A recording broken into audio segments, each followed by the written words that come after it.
I'm starting to fall in love with my wife, but I have no idea how to tell her without ruining everything. So about 4 years ago my 28M wife and partner of 8 years passed away due to complications after the birth, very rare, of our second son. I was deployed at the time, and completely devastated. After flying home I felt that nothing would make me happy again. My sons are great, now 6 and 4 years old, but overwhelming, so I asked a sister of one of my Marine buddies, Cassandra, 24F, to help out. She had been friends with my wife, but not great friends, and she agreed in exchange for a place to stay. At the time, Cass was only 20 years old and in quite a bit of debt in fault of her extremely abusive ex-boyfriend, who she had finally left about 3 months earlier. During the first few weeks of her helping out with the boys, she asked to borrow money to see a doctor due to her shaking hands. She had no insurance. I happily obliged. She was an angel, doing all of the cooking and cleaning and keeping my young family together. It turned out that she had developed some sort of neurological disorder, probably brought on by repeated abuse. At the time it seemed simple. I had good insurance, she needed health care, I never thought I'd be able to move on from my wife, and she was afraid of intimacy. I agreed that I would marry her, but keep our platonic relationship. She promised not to burden me with her debt, and we had a prenuptial agreement and all. I know that this is fraud of the government, hence the throwaway, but we were both so damaged and needed somebody, even if not intimately. The past 3 years have been about as good as expected, if not better. Cass is great, better than great. She keeps the house spotless, had food ready every night when I get home, and has been working overnights as a baker and almost has her debt paid off. Her condition has improved greatly also, due to the great medical care she was able to receive. With the boys, she is a saint. She tells them about their mother, shows them pictures, takes them places for fun, and even taught them how to read. Of course the 6-year-old just finished kindergarten, but my 4-year-old is going to be the smartest kid in his class next year. Sometimes the 4-year-old calls her mommy, but she shushes him and reminds him that her name is Cass and that mommy is the angel whose picture is above the fireplace. Once her debt is fully paid off, the kids are in school, and she saves up a bit of money, she is going to go into a nursing program. Our relationship is still platonic, but very caring. I've cried on her shoulders more times than I can count, and she's done the same. One night I was very stressed out, and yelled at her about something pretty inconsequential. She had taken my sons to see Santa without me. She, of course, became quite frightened, but we worked it out and I even offered to pay for her to see a counselor. She didn't. That was 2 years ago, and we have had little fights ever since, but have been able to work through them. She seems to understand me whenever I'm hurt, upset, or angry, and is calming in a way that I can't explain. The problem is that I think I might be falling for her. I've been noticing little things, her scent, her smile, her laugh. The way she smiles with her eyes when she sees me, how much my boys love her. Not to mention that she's gorgeous, super hardworking, and one of the strongest people I've ever encountered. A few nights ago I almost kissed her after we had put the boys to bed, and her hugs goodbye have started lasting a little bit longer. The other day she was taking a nap in my bed, she was washing her sheets, and I wanted to join her. Not make love with her, just lay with her and hold and kiss her. I don't know what to do, or how to even bring this up. It's been 4 years since my wife died. I can only think of a quote from A Song of Fire and Ice books, in which a character says that when the sun has set, no candle can replace it.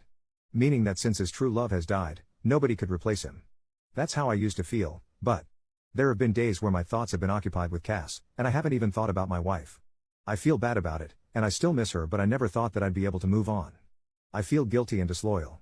At the same time, I want her. Not just intimately or physically, I want to be romantically intimate with her, not just as friends. I don't know how to bring it up. I don't want to scare her or make her uncomfortable, but this is becoming more difficult than I could have ever imagined. I was thinking about asking her to get dinner, just the two of us, and bringing it up. But what if she refuses? How can I gauge her interest? If it means anything, the other day she was having a hard time with the boys, they were restless and being out of hand, so I brought her home some of her favorite flowers. She was extremely giddy and gave me another lasting hug and a quick kiss on the lips. I was taken aback, but she pranced around, finishing dinner and putting the flowers in a vase. Literally, what does this mean? Edit, screw it. It's been an hour on here and you've convinced me to tell her. I've called her favorite fancy restaurant and made a reservation. Her brother agreed to babysit, and let her and or I stay at his place tonight if she isn't into it or feels uncomfortable. She paid off her debt this morning, apparently, just texted me a picture of the check, and next week is our 3-year anniversary, so that is the prelude. I'm going to tell her at dessert. I'm nervous as shite. First update, 10 hours later, everything went amazing. Just got home. Love Reddit. I will update tomorrow. Time to go make out with my wife. Second update, 20 hours later, last night was hectic as shit at first. Our younger son had eaten what he calls a giant fuzzy spider, and Cass wanted to take him to the hospital, even though he was fine. Her brother, we'll call him Joe, told her that he'd take care of it, and basically forced her out of the house to celebrate getting out of debt. She really didn't seem like she wanted to go. At all. I became so freaking nervous. So we got to the restaurant pretty early, but luckily they had a table. She ordered wine, which was odd, because she hasn't drank much since she broke up with her ex, but I figured it was a time to celebrate. We made small talk for a while, but it seemed forced, and I knew that I had to tell her soon. So, before the entrees even came, I said that I had something to talk to her about. She didn't smile and told me that she knew. Joe told her. And my goddamn heart almost stopped. I instantly told her that I was so sorry. I didn't want her to find out that way. I wanted to tell her myself. She shook her head, kinda frowned, and said that it was okay. She just wanted me to be happy and that I deserved it. I told her that I didn't want to stress her out or make her uncomfortable, but I just needed to tell her, and see how she felt, and that it was completely up to her. She gave me a look and said that it actually was up to me, and just to do what made me happy. She said that she was probably going to move out after her program ended, and promised to stay out of the way until then. It was then that I realized something was a bit off, and asked what the heck Joe had told her.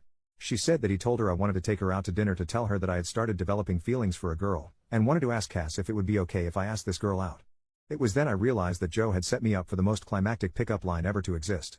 Our entrees came. I had shrimp and pesto gnocchi, and she had crab legs for you detail lovers, and I explained that, yes, I had started developing feelings for a girl, I just didn't want it to mess up what we had. She said that it wouldn't mess anything up, she still loved the boys and would take care of them in the house. I continued to then explain that I wasn't going to ask the girl on a date, though, and she asked why not. Then I dropped my smoothest line I've ever dropped. Because I'm already on a date with her. Right? Thanks Joe, because he must know about your planned movie and really wanted that line. She gave me this look that she gives my sons when they tell her things like I'm going to the mall by myself or I have a girlfriend named Sarah. Then she looked away, smiled and shook her head and asked really? I nodded and told her that I cared about her more than anybody else alive, other than my sons, that I loved our family, and that I had fallen in love with her. She then took a drink of wine, rolled her eyes, and said it's about freaking time, Alex. And I'll never forget what happened next. Maybe it was a faux pas, but I leaned across the table and kissed her. Spilling her wine. But neither of us cared and we kissed for about a minute, before she told me to get off her before her crab legs got cold. This was joking, but not.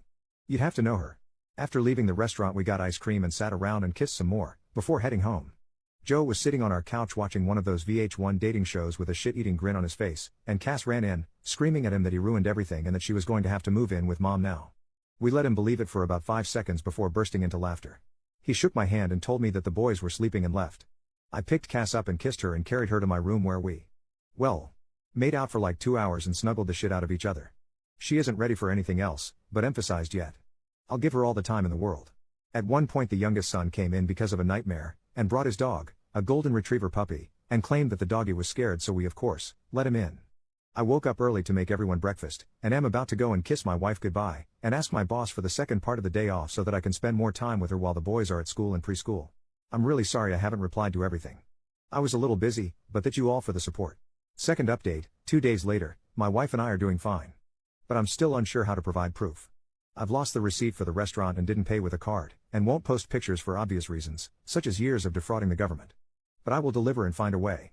I promise, as a man of my word. Haven't I always delivered so far? And to those of you who are talking about a second wedding ceremony, we just kissed for the first time 2 nights ago. Overly attached Reddit? Finally, thank you to whoever gave me gold. I spent about $25 last night buying Joe beers. But next time, please use that money for real good. Take a vet to lunch, learn CPR, I don't know. But again, many thanks to you. I promise I'll update again in the future, but don't be angry if it isn't very often. I've been a little busier than normal. Cheers. Third update, about 3 months later, apparently I can't post this as an update because of some rule. It's fine. I'd advise anybody to look through my past submissions. I don't think I can post them on here, if you are interested in what happened about a month ago. But apparently this is a different issue. Hey everybody. I hope your workday is going well. My day has been crazy. Everything has been going wonderfully lately though. It was somewhat strange at first explaining it to our friends and family, but most of them had already caught on. Including my sons, who act as if nothing has changed. I'm pretty sure that they knew the entire time.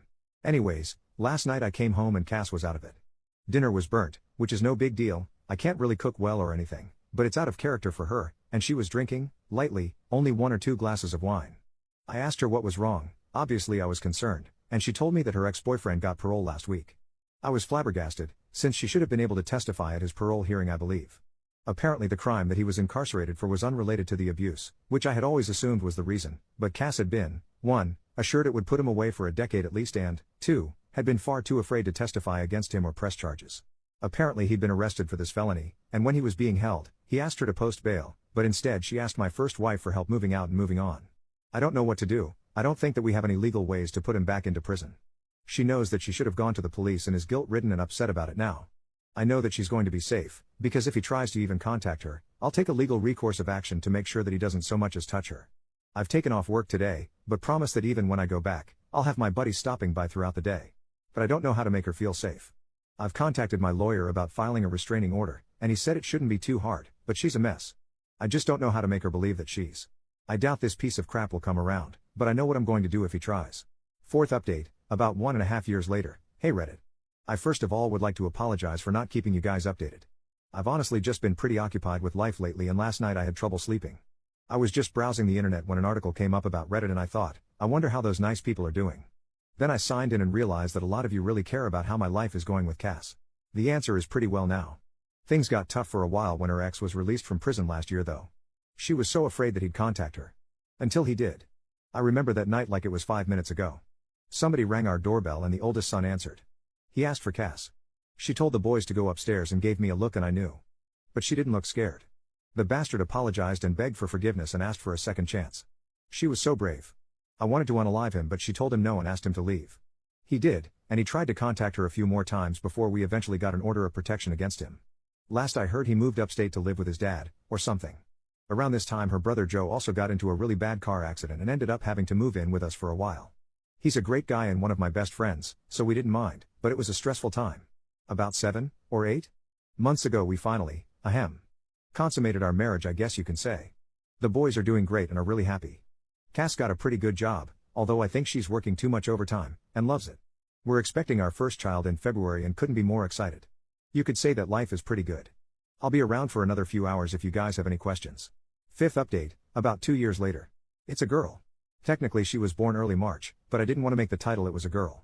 Sorry for not updating. It was a pretty rough pregnancy, and Cass has put her foot down about wanting more. I guess 3 is enough, but everything turned out great. Little Therese was 21 inches and 9 pounds at birth, and as bald as I am. She's way easier than the boys were, she hardly ever cries and is the most photogenic baby ever. Our youngest son is completely smitten, and always tries to help, but it's less cute than you think. Joe is also doing good. He's dating a girl who actually went to my high school, 2 years younger than me, though. He's pretty happy with her, and we're all very happy for him. Other than new fatherhood, there's not much to update. I'm home watching the baby today while Cass is out, so I should be around for a while.